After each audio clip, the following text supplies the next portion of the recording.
Ya, terima kasih Anda masih bersama kami di Hal Indonesia. Pemerintah khususnya Kementerian Pariwisata dan Ekonomi Kreatif tengah fokus melakukan optimalisasi desa-desa wisata di seluruh Indonesia.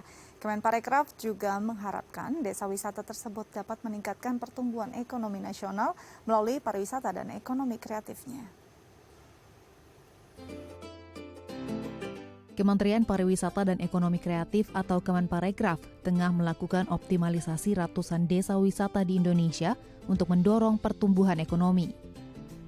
Bahkan pada bulan Juli lalu, tercatat ada 1.831 desa wisata yang terdaftar dalam Anugerah Desa Wisata Indonesia 2021 yang diselenggarakan oleh Kemenparekraf.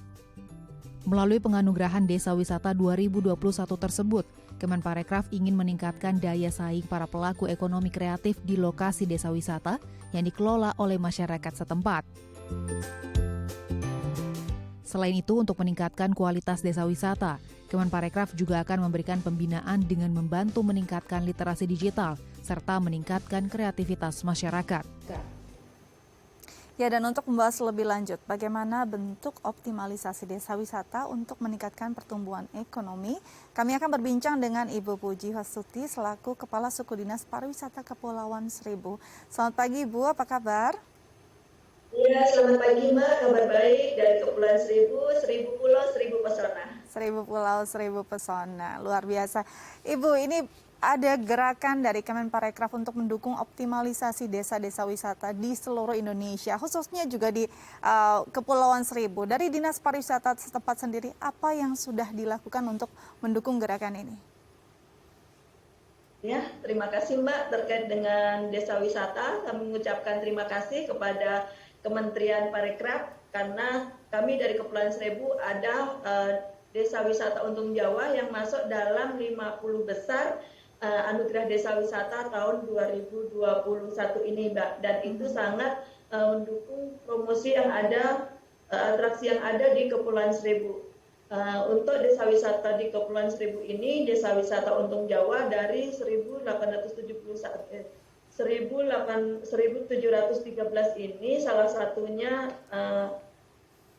desa wisata Untung Jawa yang sudah masuk dalam 50 besar dan dikunjungi oleh Bapak Menteri. Terima kasih pada Pak Menteri yang sudah berkunjung ke Untung Jawa dan ini merupakan suatu kehormatan bagi Kepulauan Seribu karena dikunjungi dan memiliki desa wisata nomor 50 besar di Nusantara, di mana desa wisata Untung Jawa ini sangat berperan dalam mengoptimalkan perekonomian masyarakat, Mbak. Jadi perekonomian masyarakat di Kepulauan Seribu ini khususnya di Untung Jawa sangat berpengaruh terhadap pariwisata. Jadi perekonomian berbasis pariwisata. Seperti itu, Mbak. Baik, ini luar biasa. Dan kalau kita lihat dengan pesona Kepulauan Seribu pastinya banyak desa-desa wisata yang bisa dioptimalisasi. Selain tadi desa Pulau Untung Jawa sendiri, apakah ada beberapa wilayah atau area yang juga menjadi fokus? Dan bagaimana dengan pulau-pulau yang berpenduduk? Ya, terima kasih Mbak untuk pulau yang akan kita harapkan masuk dalam Anugerah Desa Wisata tahun 2022. Kita harapkan semuanya dari Kepulauan Seribu masuk ya Mbak ya. Amin. Kebetulan di Kepulauan Seribu ini ada 11 pulau berpenduduk yang memang akan dikembangkan untuk pulau wisata.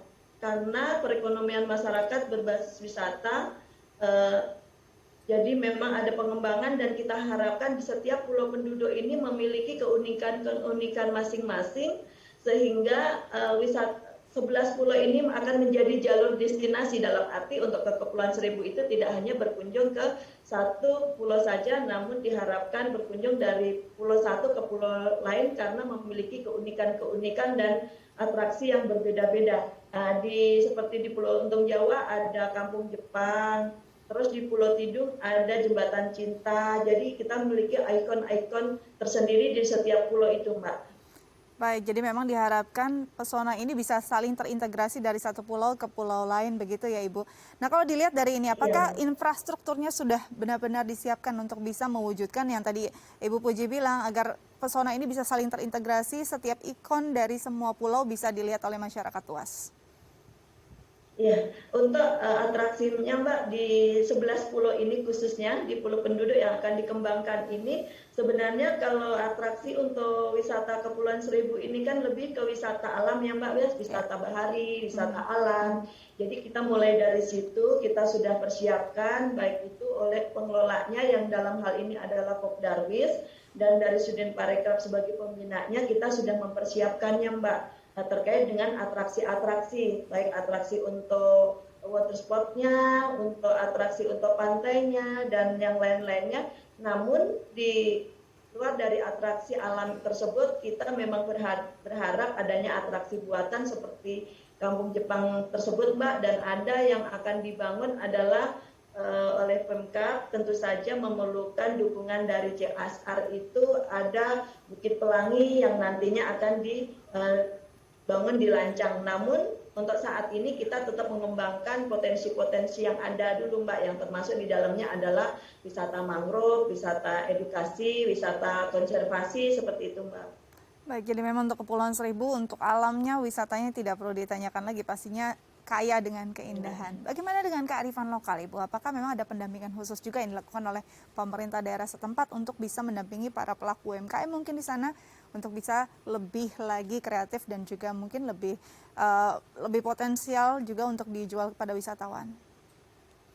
Iya, terkait dengan pariwisata Mbak tidak bisa terlepas dari untuk ekonomi kreatif setempat ya. Terlebih saat ini Sudin Pariwisata dan Ekonomi Kreatif, di mana ekonomi kreatif di Kepulauan Seribu ini yang pembinaannya bisa dilakukan untuk kuliner, untuk jenis kuliner dan kria Mbak. Kria di sini adalah kerajinan yang dihasilkan dari mungkin kerang, dari hasil laut, dari hasil alam yang ada di Kepulauan Seribu, dan untuk kulinernya banyak di Kepulauan Seribu ini yang bisa diekspos, termasuk salah satunya adalah sukun Mbak. Jadi sukun merupakan ikonnya kuliner dari Kepulauan Seribu, dan ada juga olahan dari hasil laut yang memang untuk pembinaannya untuk kita serahkan ada UKM untuk jackpreneur itu Mbak, ada pemangkunya termasuk salah satunya ada Parekraf, ada UKM yang bersama-sama membina sesuai dengan kewenangan dan sektor masing-masing. Demikian Mbak untuk ekonomi kreatifnya, fokusnya ke kuliner dan kria. Baik, sejauh ini di tengah pandemi pastinya ada dampak yang luar biasa signifikan. Namun sudah ada pelonggaran di beberapa wilayah. Bagaimana dengan Kepulauan Seribu? Apakah ada dampak yang lumayan baik untuk datangnya wisatawan setelah adanya pelonggaran ini, Ibu? Iya, terima kasih Mbak. Kalau kita berbicara COVID dan pariwisata ya Mbak, ya itu adalah hal yang sangat luar biasa. Dulu pas saat COVID naik berarti pariwisatanya berhenti. Namun sejak tahun 2021 ini kita sudah melaksanakan parallel action dengan kesadaran masyarakat di seluruh Indonesia khususnya, akhirnya dengan berjalannya waktu dan saat ini Kepulauan Seribu sudah ikut dalam PPKM level 1 dan ini sudah mendapatkan kesempatan untuk buka. Namun sebelum saya sampaikan lebih lanjut, perlu saya informasikan terkait dengan kunjungan wisata di Kepulauan Seribu ini. Tahun 2019 sebelum pandemi 650.000 kunjungan, dan setelah pandemi untuk tahun 2020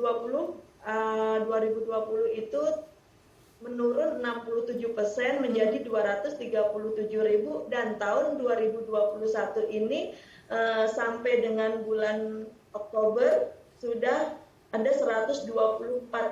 Jadi memang setiap tahunnya walaupun pandemi, karena memang masyarakat di Kepulauan Seribu itu sudah siap dengan parallel action terkait dengan wisata aman dan perekonomian berjalan, sehingga wisatawan pun nyaman untuk Kepulauan Seribu. Dengan dibukanya Kepulauan Seribu ini, masyarakat mulai semangat lagi Mbak untuk mempersiapkan semuanya, dan semuanya mendukung terkait dengan progres dari mulai keberangkatan wisatawan sampai dengan wisatawan di lokasi wisata dan di homestay.